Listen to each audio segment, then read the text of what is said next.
What is going on, guys? It is Wrestlelamia here, back with some more news. Join us now as we look at the wildest news stories and rumors you need to know, including a huge superstar rumored to join AEW in September, a WWF legend passes away, Alexa Bliss blasts a body shamer, a former WWE superstar debuts at Ring of Honor, the Fiend Stable, Brock Lesnar's shock new look, and much more. Be sure to subscribe and hit that notification bell for daily wrestling videos, and follow us on Facebook for exclusive lists. Now let's hit the intro and get straight into the first story.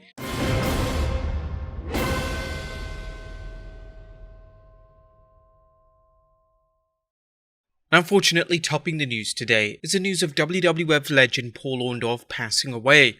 Yes, it's unfortunate that his son had just announced the news that his father had passed away.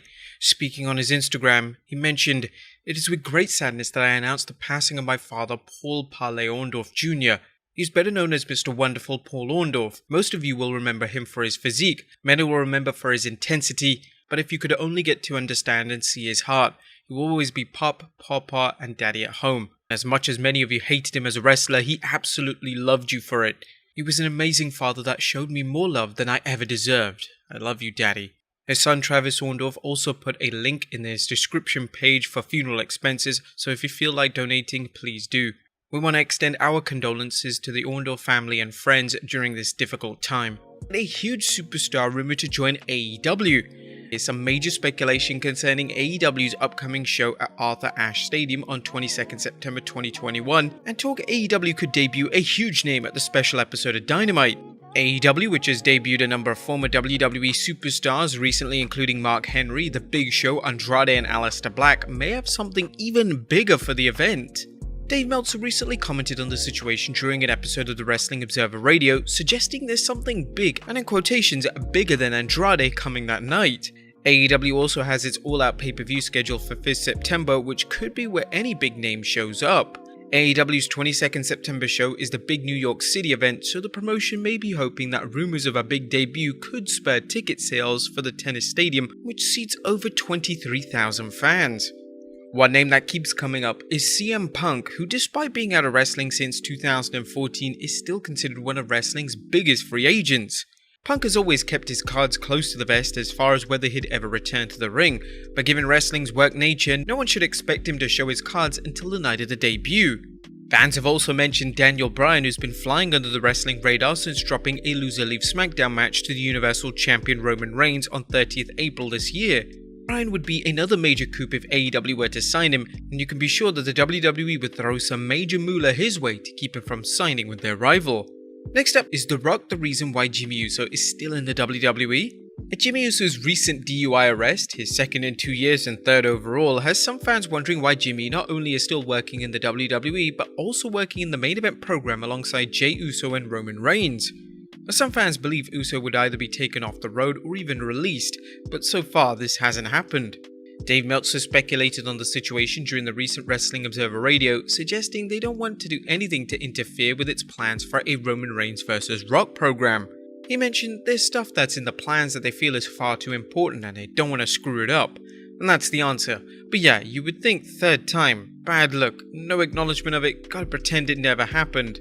I don't know if Roman went to bat for him. My gut instinct is that they just decided they've got this main event angle because it's going to include The Rock and it does lead to WrestleMania and he's involved in it in some form and they don't want to screw up The Rock's angle. If true, the WWE is setting a bad example, especially if Jimmy Uso were to get into trouble again with something such as another DUI or even worse, a DUI involving an injury. Meltzer suggested the WWE may take action down the road. Maybe in a couple of weeks they'll do something. Maybe they're going to shoot some angle and then they'll announce the suspension. But I don't know. I just don't know that when I asked, I was like, nothing's happening. Jimmy Uso has only been on television 1 week since his last DUI and is scheduled for a 6-man tag alongside brother Jey and cousin Roman Reigns. It's possible the WWE could write Jimmy out at any time, but what if it doesn't? What do you guys think of the WWE's handling of the Jimmy Uso situation? Let us know in the comments down below. Next up, a former WWE superstar debuts in Ring of Honor. Now, it didn't take long for former superstar Chelsea Green to show up in another promotion following her release as Green debuted at Ring of Honor's Best in the World pay-per-view. Green says she wanted to compete that night, but that the Maryland State Athletic Commission wouldn't let her due to her broken arm. Green said she's got a lot to prove, which is why she wants to win Ring of Honor's new Women's Championship. The new championship will be decided in an upcoming tournament this summer. As for Green's signing, Fightful Select is reporting that they agreed to release her from her non-compete clause and that Ring of Honor reached out an agreement with Green about a month ago. Apparently, Green has not signed a contract with Ring of Honor yet and is currently scheduled to work on commentary. Ringside News' Felix Upton noted, at this point, no contract has been inked, so it's very possible for Chelsea Green to appear at Slammiversary after all. Green's fiancé, Matt Cardona, aka former superstar Zack Ryder, is in Impact Wrestling, which has led to fans musing she might appear there. Might Green perform in both Impact and Ring of Honor, which have two thriving women's divisions? Or would you guys like to see Chelsea wrestle? Let us know in the comments down below. Next up, the Fiend Stable. Now, an interesting story is circulating concerning the Fiend. Apparently, there were plans for Bray Wyatt's abominable alter ego to form his own stable. Former WWE superstar Mike Bennett recently spoke to Metro's Alistair McGeorge, revealing Mr. McMahon's original plans. Early on, when Bray Wyatt turned into the Fiend, Vince was always high on having Bray lead a group for some reason. He always wanted him to lead a group. We're about a week away from making it happen, where me and Eric Young were going to be part of Bray Wyatt's group. We were going to bring to life the puppets. Each puppet was going to represent an actual person. I don't remember, there were talks that I was going to be Sister Abigail and Eric Young was going to be a buzzard. Bennett said that Vinnie Mac was enthusiastic about making the puppets into actual wrestlers, saying, "It was one of those things where you guys will play these characters. He's portraying them as puppets in the Firefly Funhouse, but then they'll come to life." I thought it was pretty cool. I was ready to sink my teeth into it. But then, like most stuff there, right before it happens, they're like, "Oh yeah, we're not doing that anymore." You're like, okay, cool. That would have been a really cool spot, but I guess I'll go sit in catering. But this could have created quite the wild dynamic for the Fiend's character, but would it have helped him or hindered him? The Fiend got over so strongly on his own that the case can be made that wrestlers playing his puppet characters could have sunk the Fiend gimmick right out of the gate. Perhaps this was one last minute decision by Mr. McMahon that makes sense in hindsight. You recall the speculation back when Alexa Bliss debuted her doll Lily and fans speculated whether a wrestler would portray her, with speculation flying that it might be Nikki Cross. That didn't happen, well, at least not yet, and Cross seemed focused on a new character as a would-be superhero. Next up, Alexa Bliss blasts body shamer. I don't body shame Alexa Bliss, as wrestling's 5 Feet of Fury put a troll on blast following their outrageous comments about Little Miss Bliss's behind. It started after a troll tweeted various pictures of Bliss's buns in this message.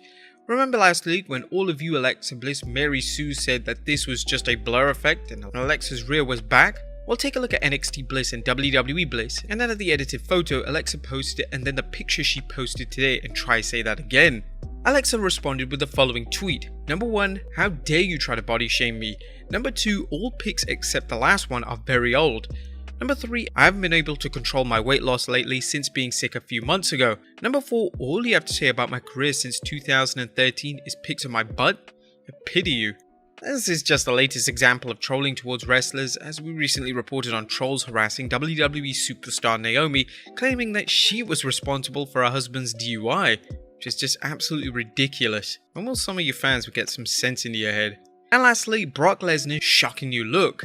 Last but not least, Brock Lesnar is sporting a new look, as he recently was spotted sporting a beard as part of his recent appearance with the Bearded Butcher's YouTube show. But that's not all, check out Lesnar's hair. The dude's sporting a ponytail. I don't think I've ever imagined Brock Lesnar sporting a ponytail ever in my life. Is this a homage to Billy Gunn? What is this? What do you guys think of the new look? Let us know in the comments down below, and I'll see you next time with some more wrestling content.